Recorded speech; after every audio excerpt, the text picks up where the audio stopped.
Budget अब बहुत दूर नहीं है। आप सोचेंगे कि अभी फरवरी में ही तो बजट आया था, फिर से क्यों? तो मामला यह है कि फरवरी में बजट पेश किया गया था जो वो था अंतरिम बजट। अंतरिम बजट इसलिए क्योंकि देश में आम चुनाव होने थे। अब चुनाव निबट गए, सरकार बन गई, इसलिए जुलाई में आ रहा है बजट 2024-25। चलिए बजट से पहले ये जानते हैं कि बजट को आप कैसे समझ सकते हैं। नमस्कार, मैं वरुण कुमार और आप देख रहे हैं अमर उजाला। बजट का मतलब है कि आमदनी और खर्चे का हिसाब किताब। आपने कितना कमाया, कितना खर्च किया और कितना बचाया। लेकिन अगर आपका खर्च आपकी कमाई से ज़्यादा है तो आपको उधार लेना पड़ सकता है। सरकार भी ऐसे ही बजट तैयार करती है। ये बजट होता है सालाना बजट। 1 अप्रैल से इसकी शुरुआत होती है और अगले साल 31 मार्च तक के लिए ये बजट होता है। इसे कहते हैं वित्त वर्ष या वित्तीय वर्ष। तो इस दौरान सरकार की कमाई कितनी होगी, खर्च कितना होगा, उधार कितना लेना पड़ेगा, ये तमाम आंकड़े बजट के दौरान सरकार जनता को बताती है और जनता के चुने हुए प्रतिनिधियों से इसके लिए अनुमति लेती है। बजट में एक चीज़ होती है पूंजीगत व्यय। इसका मतलब ऐसे खर्चे से होता है जो इंफ्रास्ट्रक्चर पर किया जाता है, जैसे पुल बनाना, सड़कें, अस्पताल और स्कूल बनाना।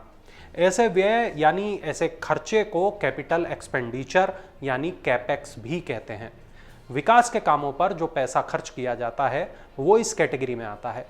ऐसे काम जो टिकाऊ प्रवृत्ति के होते हैं, जिन पर पैसे खर्च करने को अच्छा माना जा सकता है, उनको इस कैटेगरी में डालते हैं।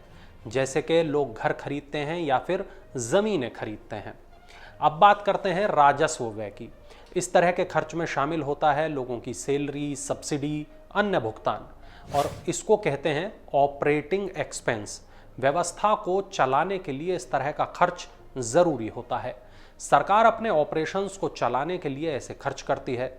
लोगों को सैलरी देती है, तमाम तरह की सब्सिडी देती है, लोक कल्याणकारी योजनाएं चलाती है। इसमें जो पैसे खर्च होते हैं उनको राजस्व व्यय की श्रेणी में रखा जाता है। जैसा हमने पहले बताया था कि बजट का मतलब ही होता है कमाई और खर्च। तो सोचिए ज़रा कि सरकार की कमाई कहाँ कहाँ से होती है। चलिए ये भी जानते हैं।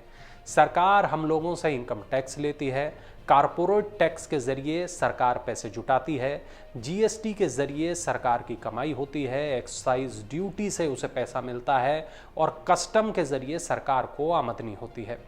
डायरेक्ट टैक्स जैसे संपत्ति टैक्स और गिफ्ट टैक्स भी सरकार को मिलते हैं। सरकार खर्च करती है देश की रक्षा पर।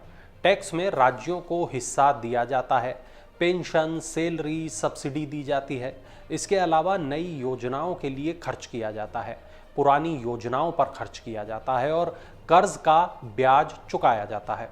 इस पूरे बजट में ये देखा जाता है कि एक वित्त वर्ष में सरकार कितना पैसा खर्च करने वाली है और किस किस मद में ये पैसा खर्च करने वाली है और सरकार की कुल आमदनी क्या है। अब सरकार का खर्च सरकार की कमाई से ज़्यादा होता है। ऐसी स्थिति में घाटा दर्ज किया जाता है। इसे राजकोषीय घाटा कहते हैं। अपनी आमदनी बढ़ाने के लिए और राजकोषीय घाटे को कम करने के लिए सरकार कई तरह के जतन भी करती है। सरकार कई तरह के कर्ज भी लेती है और इस कर्ज पर ब्याज भी चुकाती है, जिसके बारे में हमने आपको अभी बताया भी था। आपको जानकर थोड़ा झटका लगेगा, लेकिन सरकार अपनी कमाई का करीब 20% तो कर्ज पर ब्याज चुकाने में ही खर्च कर देती है।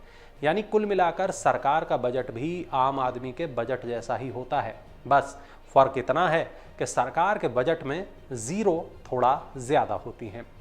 आज़ादी के बाद पहला बजट पेश किया गया था साल 1947 में। तारीख थी 26 नवंबर और षणमुगम चेट्टी ने इसे पेश किया था। ये बजट था 197.39 करोड़ रुपए का। और जैसा हमने कहा कि सरकार हर वित्त वर्ष की शुरुआत में बजट पेश करती है, ये आम बजट होता है। लेकिन अगर कभी देश चुनाव के मूड में हो तो ऐसे में अंतरिम बजट पेश किया जाता है। और इसका मतलब देश को चलाने के लिए पैसा उस वक्त तक देना जब तक कोई नई सरकार अस्तित्व में ना आ जाए। साल 2021 में इस बजट में एक बड़ा बदलाव हुआ। सरकार ने पेपरलेस बजट पेश करना शुरू कर दिया। पहले की तरह बैग या अटैची का सिस्टम खत्म, अब एक टैबलेट के जरिए ही बजट पेश कर दिया जाता है। 2017 से ये हुआ कि बजट 1 फरवरी को पेश करना शुरू किया गया। इससे पहले बजट फरवरी के आखिरी दिन पेश किया जाता था। एक और ख़ास बात, 1955 तक बजट केवल अंग्रेजी में ही छपता था। साल 1956 से बजट को हिंदी में भी छापा जाने लगा था। अब इस बार की बात करें तो जनता को बजट से कमोबेश वही उम्मीदें हैं जो हर बार होती हैं, जैसे पेट्रोल डीजल सस्ता होगा, इनकम टैक्स की लिमिट बढ़ेगी, सरकारी नौकरी करने वाले और प्राइवेट नौकरी करने वालों को भी बजट से अलग अलग तरह की उम्मीदें होती हैं। उम्मीद बिजनेस करने वालों को भी होती हैं, उम्मीद बुजुर्गों को होती हैं, उम्मीद दिव्यांगों को होती हैं। कह सकते हैं कि हर तबके को बजट से तमाम उम्मीदें होती हैं और इस बार भी हैं। देखना होगा कि इस बार के बजट से क्या कुछ निकलने वाला है। जो भी निकलेगा वो भी हम आप तक पहुंचाएंगे। आप देखते रहिए अमर उजाला। अगर आप ये वीडियो YouTube पर देख रहे हैं तो हमारे चैनल को सब्सक्राइब करें और बेल आइकन को दबाना ना भूलें। अगर आप Facebook पर ये वीडियो देख रहे हैं तो हमारे पेज को लाइक करें।